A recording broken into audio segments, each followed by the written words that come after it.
Welcome yet again, everybody, and welcome to part 5 of our Chapter 4 lecture series. This one dealing with the Great Awakening. We've discussed this briefly in a previous lecture, but it's an important period, so I want to spend at least a brief amount of time on it here. The focus question for this section is, how did the Great Awakening influence the social and political ideologies of British North America? The Great Awakening was a religious revival that lasted from roughly the 1730s up until really the 1770s, 1780s, right in the thick of that revolutionary period there. And this is where we see the emergence of evangelical Christianity, a very different brand of Christianity, especially from that very strict and regimented and stoic, if you will, brand of Puritan Christianity that was particularly dominant in New England.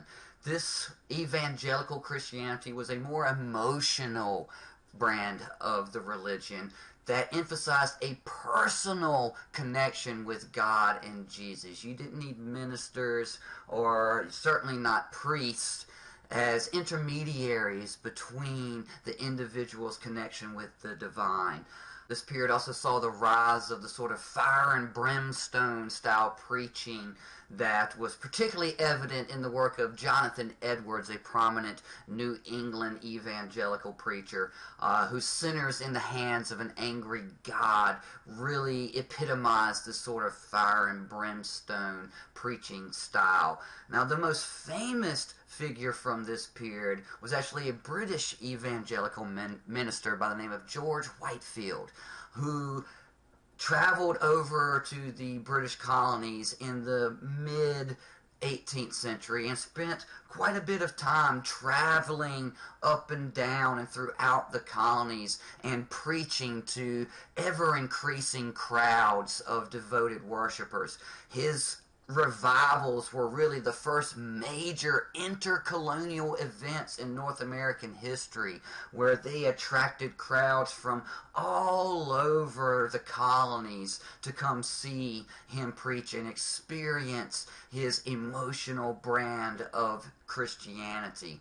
Now, this new brand of evangelical Christianity did have its criticisms, and certainly those still more devoted to the more traditional forms of Christianity bristled at this new and to them wild form of the religion. And many of those old denominations actually split into what were known as Old Lights, or more traditional practitioners, and New Lights, those who were attracted to this new evangelical and emotional brand of the religion. Great Awakening had significant impacts on colonial society, and in many ways reflected the existing social tensions and criticisms of colonial society.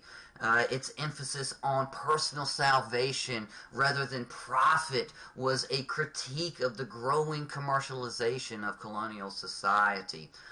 Its emphasis on personal piety and good works was really a reflection of that same impetus that inspired ideas of civic virtue and personal virtue.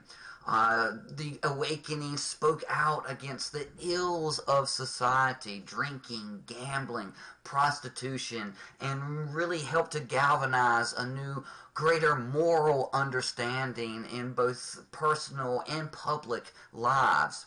The Great Awakening also broadened religious alternatives for colonists, as all sorts of new denominations emerged from the fervent religious activity that was underway, and old denominations split, particularly between those New Lights and Old Lights that we previously discussed. Now, this new expression in religious choice and freedom coincided with and very much reinforced that increasing social and political awareness that was also going on at the same time in the English North American colonies. And this idea of the right to individual judgment in both religious and social political matters was all mutually reinforcing. That concludes part 5 of our Chapter 4 lecture series. Don't worry, there's only one more part. In the meantime, study hard, and I'll see you soon.